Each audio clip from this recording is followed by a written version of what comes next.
Reporte minero y energético. ¿Cómo están? Comenzamos esta nueva edición de Reporte Minero y Energético. El proceso de redacción de una propuesta de nueva constitución iniciado por nuestro país en 2021, un cambio de gobierno y distintos proyectos de ley que hoy se discuten en el Congreso, ha mantenido en alerta a los gremios del sector minero que activamente han levantado la voz con sus preocupaciones.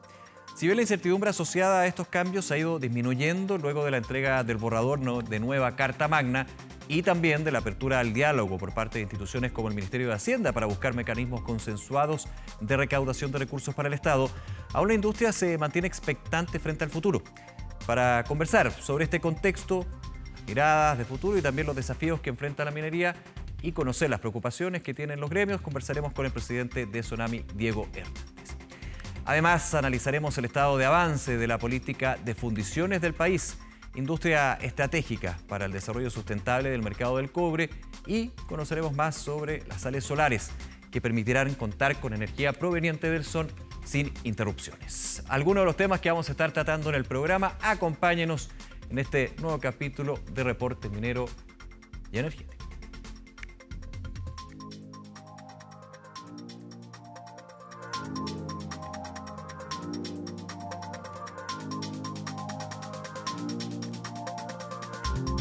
Proyecto de royalty que, según sus detractores, desconoce las distintas realidades del sector, y la propuesta de nueva constitución presentada por la Convención Constitucional han sido parte de las discusiones de los gremios mineros.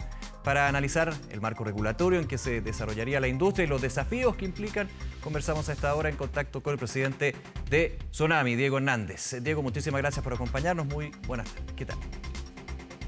¿Cómo estás, Nicolás? Muchas gracias por la oportunidad de estar acá.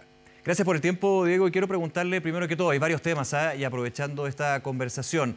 Proyecto royalty, lo conversamos en algún minuto, si no me equivoco, la temporada pasada, Reporte Minero y Energético, las discusiones que se daban en el Congreso sobre este impuesto, sobre estos impuestos a la minería, específicamente a la gran minería. Ahora, con un cambio de gobierno, se mantiene la idea de incentivar este proyecto de royalty minero con algunos cambios, pero se ha abierto un diálogo social.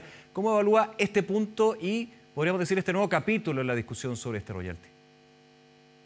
Mira, el tema del royalty está un poquito en compás de espera, no se ha empezado a discutir eso, y hay dos alternativas. Una es reactivar el proyecto que está en el Senado hoy día, y la otra alternativa es incluir un proyecto nuevo como parte de la reforma tributaria. Claro. Nosotros no sabemos qué es lo que va a hacer el Ministerio de Hacienda, pero probablemente la segunda alternativa es la que va a prevalecer. Así que ahí esperamos poder tener la oportunidad de discutir nuestros argumentos, pero todavía no hay nada definido. Claro, se ha abierto conversaciones con los distintos actores en esto que es el proyecto de reforma tributaria, y como usted bien dice, Diego Hernández, ahí está una alternativa. En vez, podríamos decir, del gobierno de perseverar y poner urgencia al proyecto que actualmente está siendo discutido en el Congreso, involucrar un impuesto o royalty a la minería en la propuesta de reforma previsional. ¿Cómo ve usted esta alternativa, que es la que suena con más fuerza desde el Ejecutivo, también considerando si toda la discusión que se dio en el Congreso estaría eventualmente incorporada en este acápite, digamos, de la reforma tributaria? ¿Qué pasaría ahí? Mira, yo creo que la discusión que se dio, bueno, en la Cámara de Diputados prácticamente no hubo discusión, y la discusión que hubo en el Senado, en la Comisión de Minería, yo creo que son buenos antecedentes para partir de ahí en la discusión. A nosotros nos gusta más que la discusión previa sea con el Ministerio de Hacienda, porque es más fácil entender para el Ministerio de Hacienda el balance entre recaudación y desarrollo del sector, crecimiento del sector. Entonces, estamos ahí disponibles y creemos que esto va a suceder en el tercer trimestre de este año. Sí, esta conversación, usted dice, Diego, enfocada con o canalizada con el Ministerio de Hacienda desde el punto de vista de los tributos, obviamente que es menester de este ministerio. ¿No así también con el Ministerio de Minería, que de hecho también estuvo bien presente en el gobierno anterior en la discusión del royalty minero en este proyecto de ley?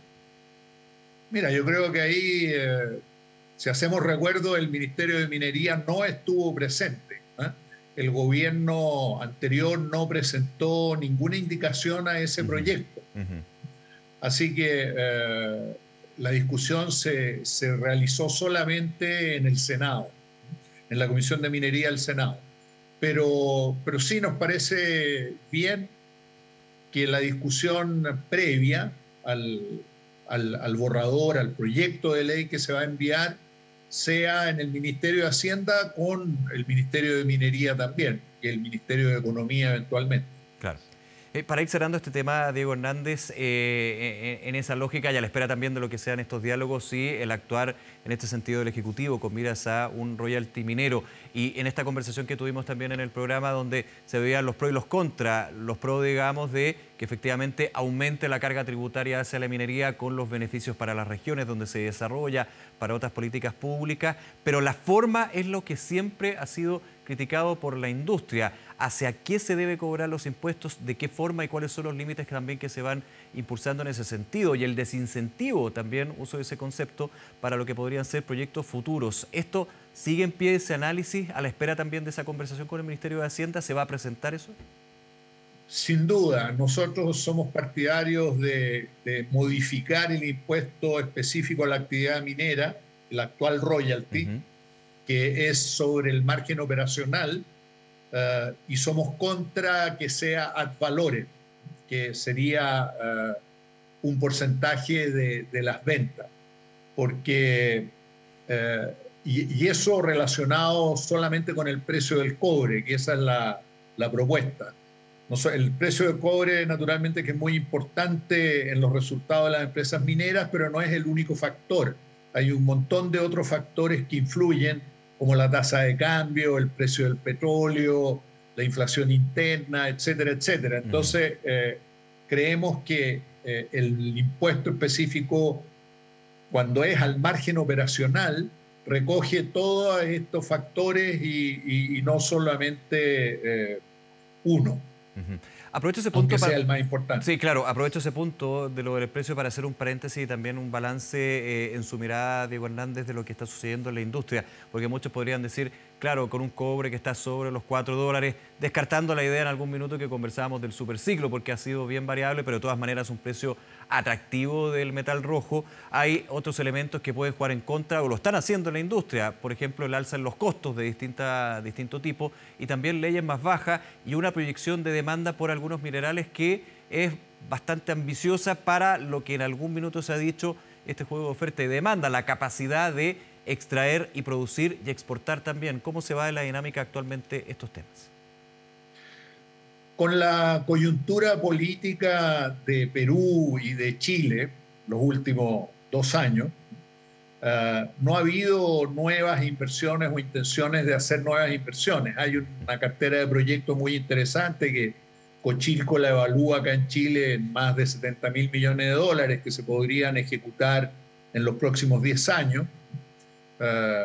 Que se ve algo bastante interesante que podría reponer las pérdidas de producción por baja de leyes y también podría agregar y podríamos crecer en la producción de cobre.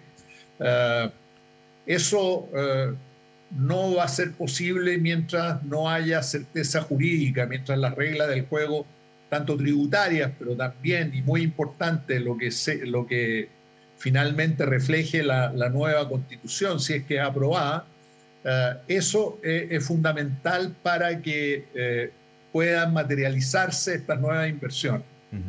Entonces, la industria, por un lado, está con caja, porque los precios están altos, estoy hablando de la industria minera global, tiene intenciones de invertir, sobre todo en cobre, porque claramente la demanda de cobre con una visión de mediano y largo plazo es positiva por los temas que sabemos de electromovilidad, cambio climático, energía renovable.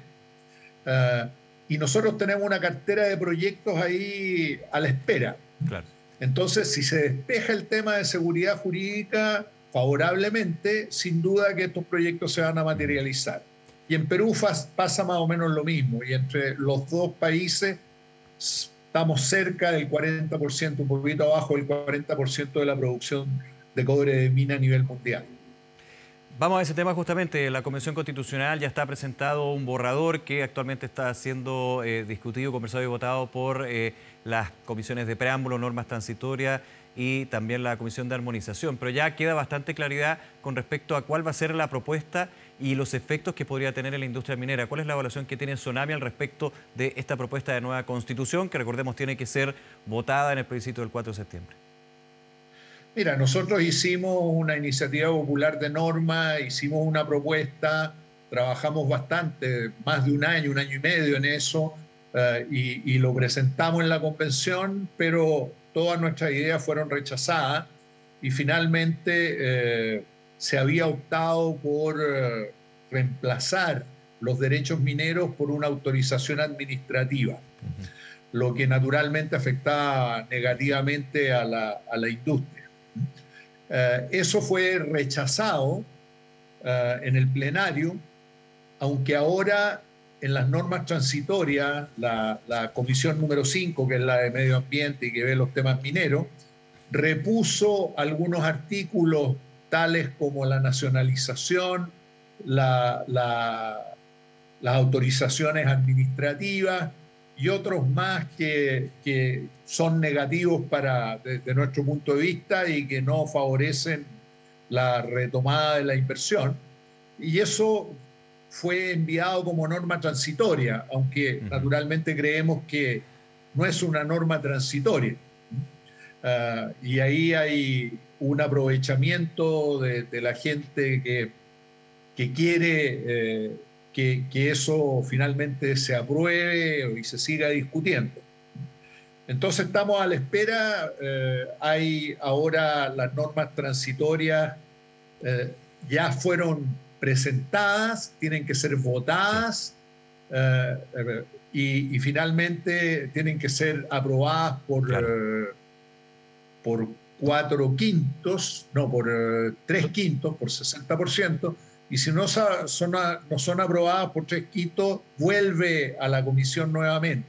Entonces, este proceso todavía no ha terminado y finalmente va a terminar a mediados de junio. Sí. Así que todavía no podemos cantar victoria. Hay que estar a la espera, por supuesto, y también tras el paso del pleno de estos puntos. Y para ir cerrando, nos quedan algunos minutos. A juicio de Sonami, a juicio suyo, si se reponen estas iniciativas que usted estaba comentando, ¿qué significaría para la industria minera y finalmente también para el Estado de Chile en ese contexto? Sería un desastre.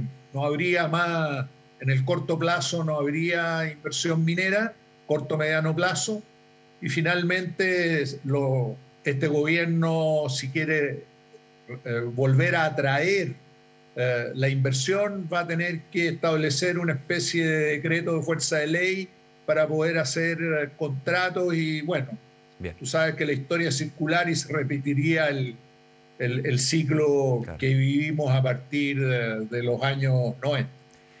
Diego Hernández, presidente de la Sociedad Nacional de Minería, muchísimas gracias como siempre por acompañarnos en Reporte Minero y Energético. Que esté muy bien.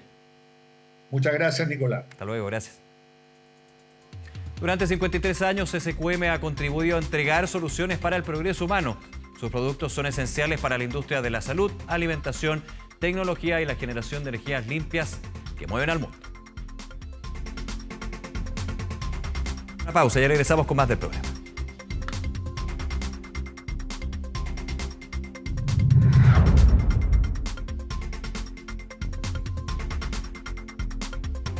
Las proyecciones indican que para 2030 Chile producirá casi un 90% de concentrado de cobre, frente al 74,4% registrado en 2020.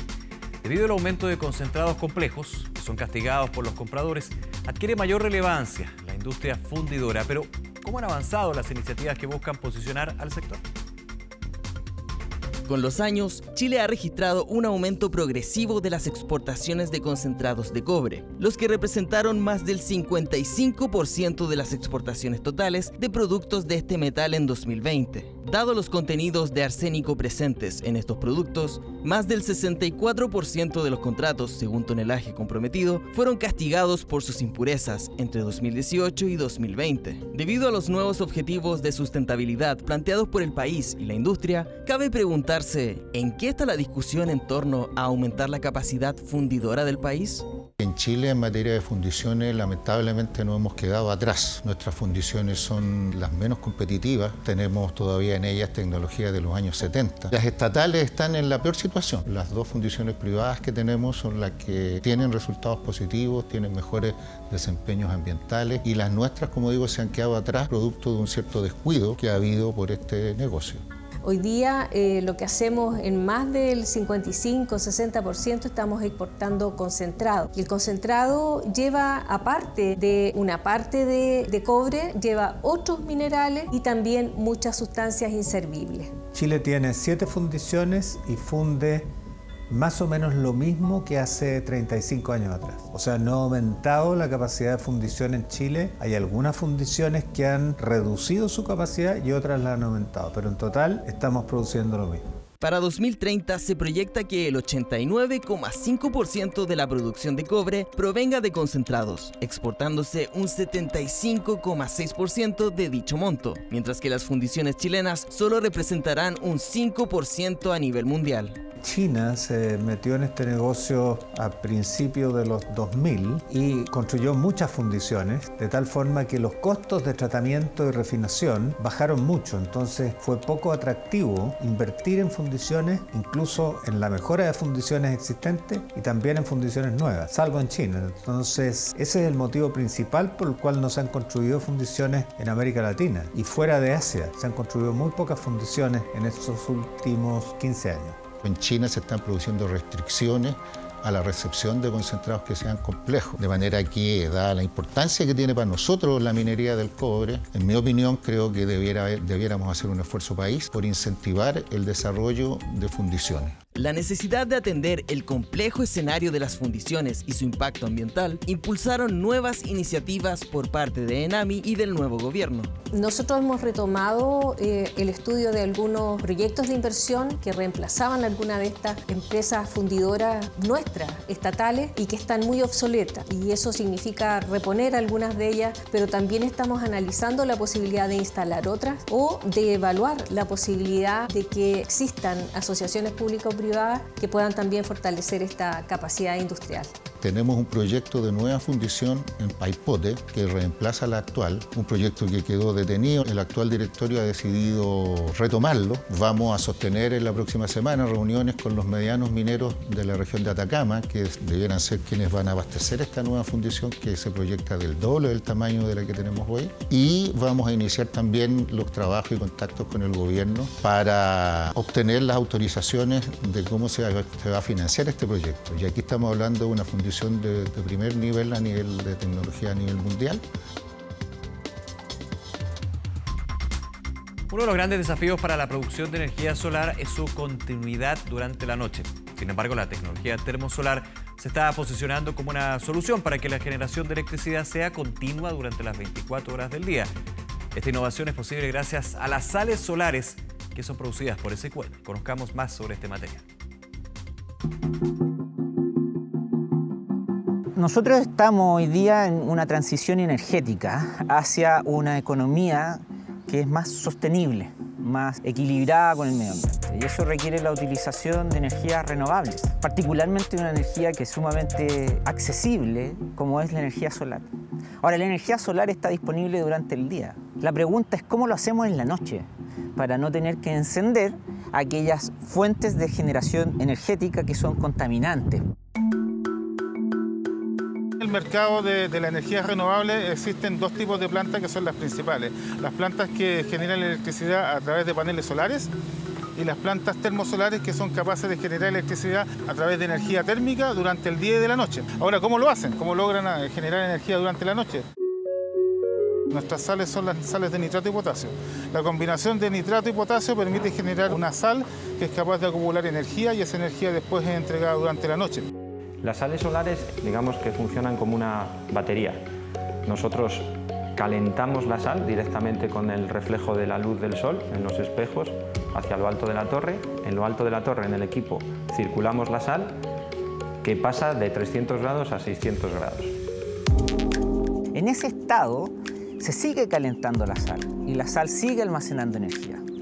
Y esa sal entonces pasa hacia un sistema de traspaso de calor que lo que hace es entregar ese exceso de energía a una turbina que genera energía eléctrica. Entonces estamos almacenando energía para poder traspasarla a la noche. Durante todo el día, lo único que hace esa torre es utilizar esta sal como el corazón de almacenamiento de energía para después entregarla al sistema eléctrico durante la noche, cuando ya no hay sol.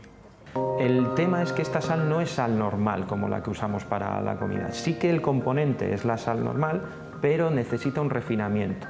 Necesita un proceso en el que, para que sea capaz de fundirse y tenga mejores propiedades, tenemos primero que refinarla, cristalizarla para que venga en pequeños granos y, digamos, por decirlo de una forma sencilla, limpiarla. Sales que se producen a través de un proceso de evaporación solar en pozas solares. Estas sales llegan a nuestra planta y nosotros las procesamos sacándole toda la impureza posible, ya que el producto que nosotros debemos realizar debe tener mínimo de impureza. Somos proveedores de una energía limpia de excelencia. Este es un yacimiento natural, donde obtenemos, ¿no es cierto?, el nitrato y el potasio. Y este es procesado en plantas como esta, que utilizan también energía solar, dado que uno de los principales procesos de alto consumo de energía se hace, ¿no es cierto?, con evaporación, y esa evaporación es solar. El 95% es producido vía energía solar también, así que eso hace que sea un producto de características verdes por excelencia y que nos permite, ¿no es cierto?, también tener una huella de carbono de las más bajas del mercado. La sustentabilidad hoy día es uno de nuestros valores principales. Si bien es cierto que existen otros proveedores en el mundo que generan sales solares, ninguno lo hace bajo estas características. A nosotros nos hace sentir muy orgullosos. Tras el fallido nombramiento de Pamela Chávez, el presidente Gabriel Boric designó a la directora ejecutiva del Centro de Estudios del Cobre, Alejandra Wood, en el directorio de la Corporación Nacional del Cobre. Junto con el nombramiento de Wood, que trabajó por casi 2 décadas en Escondida BHP, el gobierno también anunció la designación como representante de la Federación de Trabajadores del Cobre al ingeniero en recursos humanos Nelson Cáceres Hernández, presidente del directorio del Sindicato Industrial de Integración Laboral de Codelco, División Andina. Un inédito robo de cobre sufrió el ferrocarril de Antofagasta a Bolivia, en la región de Antofagasta, cuando cerca de la estación Lata, un grupo de antisociales vestidos de militares detuvieron un tren en marcha para amenazar a la tripulación y cometer el delito. En paralelo a este hecho, un grupo de escoltas que acompañaban al tren en todo su trayecto por el desierto también fueron asaltados, golpeados y maniatados para posteriormente robarles una camioneta. Desde la empresa comentaron que los hechos están siendo investigados y que reforzarán las medidas de prevención para maquinistas y la carga. Tras lograr un acuerdo entre Finning y Codelco, Ministro Vales contará con 13 nuevos camiones modelo 789AC, junto con el soporte de productos para sus operaciones mineras en el norte de Chile. La flota se distingue por alcanzar una velocidad líder en pendientes y terrenos de alta complejidad. Además, este modelo ofrece la mayor carga útil disponible para equipos de este tamaño, alcanzando 380 toneladas de carga, junto con un sistema de monitoreo que suministra información esencial sobre el estado y la carga útil en tiempo real. Se espera que los camiones comiencen a ser entregados en el segundo semestre de este año. Y antes de terminar este capítulo, queremos tomarnos solamente un minuto y mandar un especial saludo y toda nuestra energía al ex subsecretario de Minería, Ignacio Moreno, profesional de larga trayectoria en el sector, amigo de la casa, quien está enfrentando dificultades relacionadas a su salud. En el cargo de subsecretario de Minería entre 2014 y 2016, recordemos un poquito, le correspondió impulsar y gestionar múltiples iniciativas relacionadas a la gobernanza del litio, el futuro de las fundiciones chilenas y normativas relacionadas con la industria. A su familia, Ignacio, a nombre de todo el equipo Reporte Minero y Energético, les mandamos un fuerte abrazo, toda la fuerza y esperamos que salgas de este complejo momento con toda la fuerza y energía que te caracterizan. Un abrazo gigante. Y así llegamos al final del programa. Muchas gracias por acompañarnos. Todos nuestros contenidos, como siempre, en reporteminero.cl y también en 24horas.cl. Será hasta la próxima. Que estén muy bien. Chao. Nos vemos.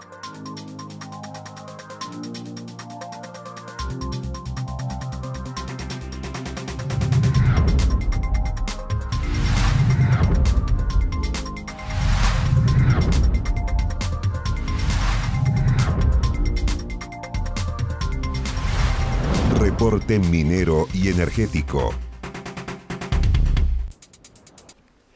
No olvides suscribirte a nuestro canal de YouTube.